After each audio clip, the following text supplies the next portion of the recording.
Plopsaland is a park filled with charm and colourful fun, but is it all worth keeping? Let's break it down and find out which should stay, which should go, and which should just be forgotten. Okay, we're going to start with the headline attraction, the reason that most people go to this park, certainly the reason I went to this park, and that is the Ride to Happiness.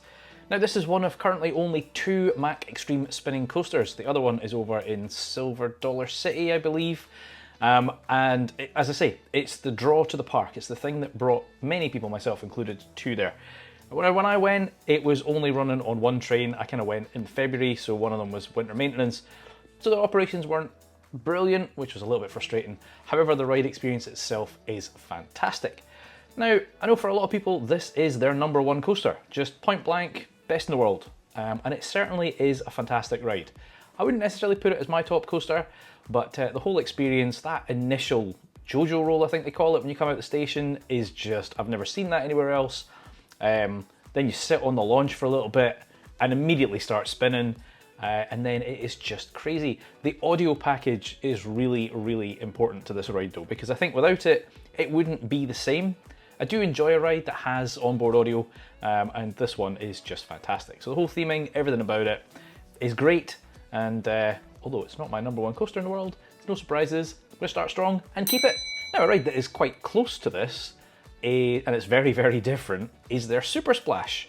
Now, this is a weird one, because basically you kind of get in this boat and then you go up this sort of spiral lift.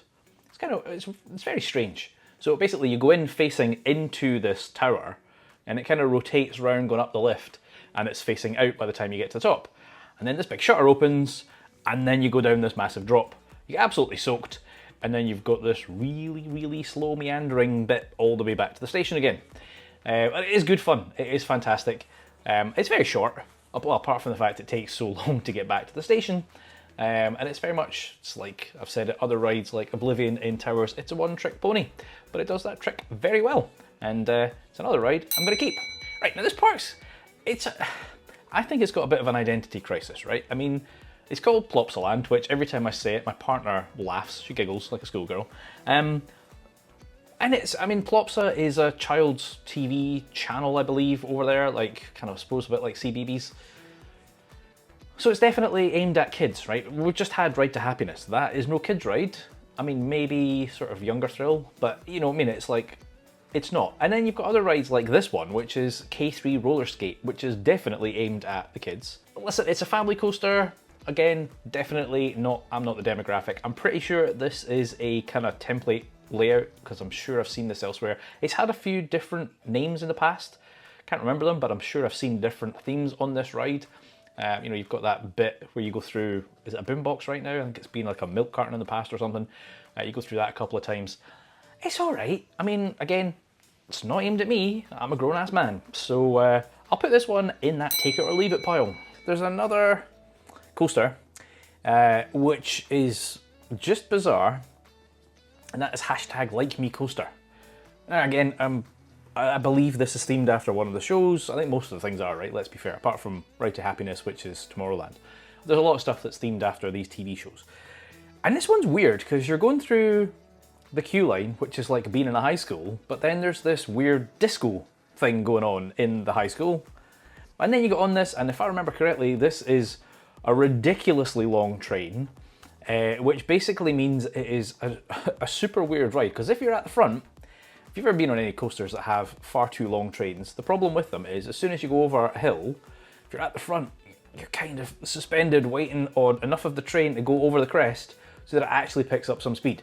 So you're kind of crawling over it and then off you go, which is just bizarre. And I know I don't like to get rid of coasters, but I'll get rid of this one because if they got a shorter train, it might be a very different experience. Again, not aimed at me, it's a family coaster, but I think that long train just kind of ruins it. And so, yeah, I'm going to scrap it. Now, if you've seen my other videos, you probably know I am typically a fan of a log flume. And they got one here, and it's called Dino Splash. Now, this one caught me out because when I got there on the first day, it looked like it was shut. I was like, oh my god, I'm going to miss out on this, because the theming looks fantastic on this one. I believe it's not long been themed, maybe a couple of years ago. Turns out it's not open, like the trough was empty and everything, and I thought, oh my god. Turns out the 2 days I was there, that seems to be the case, and then about lunchtime they fill the trough and then they start the ride. So I wasn't aware that log flumes got drained every night.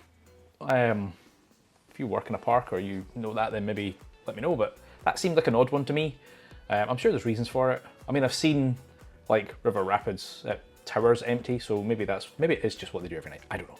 In any case, this is a fantastic log flume. It's quite a long one, reasonably well themed around there, and yeah, I mean, I like a log flume, so I'm going to keep it.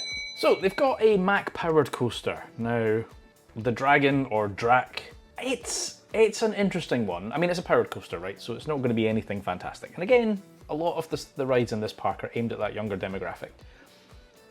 Depending on how busy it is, you may or may not get multiple laps, right? So I've been on it and got a single lap, I've been on it and I've got 2 laps, and I've been on it and I've got 3 laps, which is kind of good in a way. I mean, I guess tailoring that to the crowd levels is quite good, because I guess if you've got something that's always doing 3 laps and there's a massive queue, it sucks.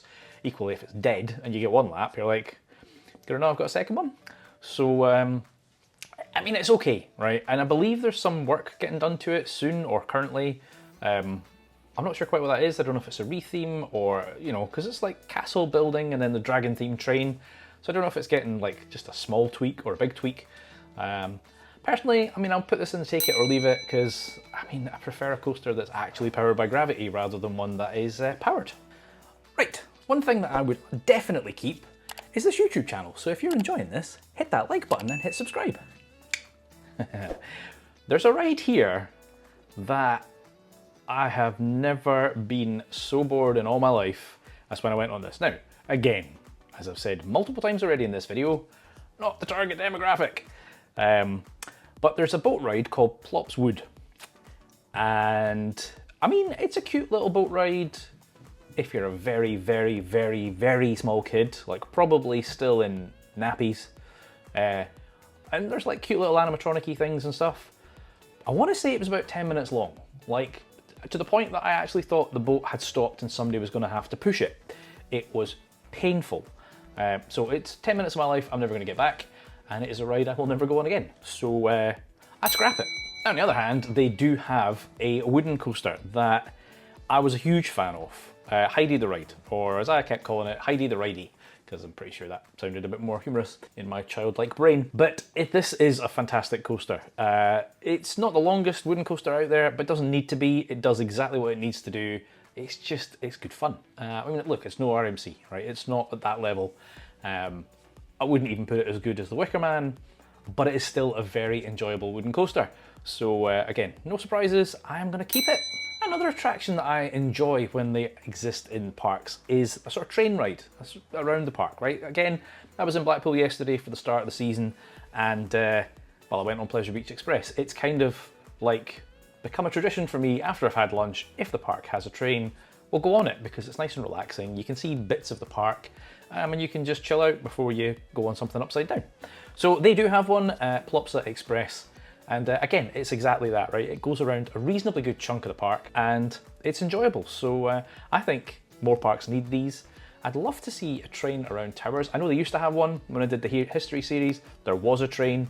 I think it would be quite good. I mean, it's such a massive park that if they had a train going around, it would be great to just chill out, but also a nice way to get between the different areas. So anyway, we're talking about Plopsaland. They've got one and I would keep it. I have no idea how to pronounce this next ride. And I've not been on it. It's basically their Star Flyer. Now, it's something like NachtWacht Flyer. I apologise. I love butchering the names of these rides. It is basically a Star Flyer, right? And I do enjoy a Star Flyer. So even though I didn't go on this one, I am going to give it the benefit of the doubt and keep it. And if I go back to the park at some point, then I'm going to get on it. But to be honest, I think I'm probably not going to visit this park until they've got something new. And there is something new coming later on in this list, because it's a little bit out there. And maybe, so see, slight tangent, when I went in February, and I stayed in Belgium and travelled to the park, which was about a 2-hour train every day to the park. And I'm annoyed because I didn't want to stay near the park because I thought it's in the middle of nowhere. And again, Belgium, Wallaby Belgium, want to go there. So if you haven't been to Plopsaland, unless you're lucky enough to live far enough down England that you can just use the tunnel, I'd recommend waiting until Wallaby Belgium is open later on in the season and then doing both of them in the same trip. Because yeah, just doing that on its own wasn't worth it for me travelling from Scotland. So build Scots, wait till later in the year and then visit the park. Right, so there's another ride here. Again, we've already talked about the fact that this is kind of a family park, but there's 3 attractions that just don't fit in with that demographic. Ride to Happiness, Heidi the Ride, and this third one, Anubis. Now, I say that, Anubis again is based on one of their TV shows, so there is that tie-in, but this is a Gerstlauer launch coaster, and it is mental. It is absolutely mental, so much fun. Like, you roll out the station and it's straight into a rolling launch, and that thing takes your breath away, right? So first time you do that, you don't know how powerful that's going to be, and it absolutely flings you. It is so much fun. And then, you know, a reasonably decent track, a few inversions and stuff, and then back into the station. It is just crazy. It doesn't belong in a park like this. And speaking of launch coasters, I would love to see Rita removed at Towers and something like this put in its place. I'm not usually a fan of Gerstlauer. I think they're kind of uncomfortable rides, but I did enjoy this one, and it is another one I'm going to keep. An attraction type that I sway back and forward with. If you've seen the rest of this series, more often than not, I'm quite negative about these rides. There are some very rare exceptions, and that is a Zamperla Roller Disco. And they have one, and it's called the Big Wave. I'm not a fan. It's rare, again, if you've seen these videos, it's very unlikely that I'm going to go on one of these and go, ooh, I like it. Blackpool used to be the odd one out. It used to be the one I enjoyed. Lately that's kind of gone a bit meh to me. But for this one, I'm just going to scrap it. I just don't like them. There's another ride that you'll see in various parks, less so in the UK nowadays, and that is a pirate ship. And they have one called the Pirate Ship, imaginatively named. And it's a good one. It's not far from that Super Splash that I mentioned at the start. And there's not much you can say about a pirate ship. It's pirate themed, it's called the Pirate Ship, and it's enjoyable. So I'm going to keep it. So listen, there's quite a lot of little attractions in this park, and apart from Plopsa Woods that I've mentioned, just because it was so bad I felt I needed to, there's a lot, again, I don't always go through all the kids' rides because I've either not experienced them or I shouldn't. So, you know, that's kind of the majority of the rides. Now, I did allude earlier that they are bringing a new attraction to this park, and it's called Vic's Whirlwind. Now, it looks kind of interesting. It's some sort of swing thing. Now, it looks like 2 arms with a swing and it rotates, which I could be wrong. On the face of it, you think, oh, that's a Huss topspin. Given the park's demographic and the fact that this definitely isn't a Huss topspin, I expect it's probably not going to do a full revolution and probably just sway a little bit and not flip you upside down. Could be completely wrong on that. They've obviously got some other attractions in here that are way more thrilling than I would expect for a park of this type, this demographic. But nonetheless, this does look interesting. I don't know if it's interesting enough to draw me back to the park. So again, maybe if I'm in the area for Wallaby Belgium, which I've still not done, then I might swing by. Hey! I might go past and try this one out. So I'm going to give this one the benefit of the doubt, even though it doesn't exist yet, and put it in that keep pile. Right, there's my numbers. More positive than negative, which I was a little surprised about, to be honest, because I just thought they had 3 good rides. But anyway, let me know your thoughts, because I'm sure there's things you agree with and some that you don't. If you enjoy this kind of content, I will put a playlist up here with more of them. I'll see you over there.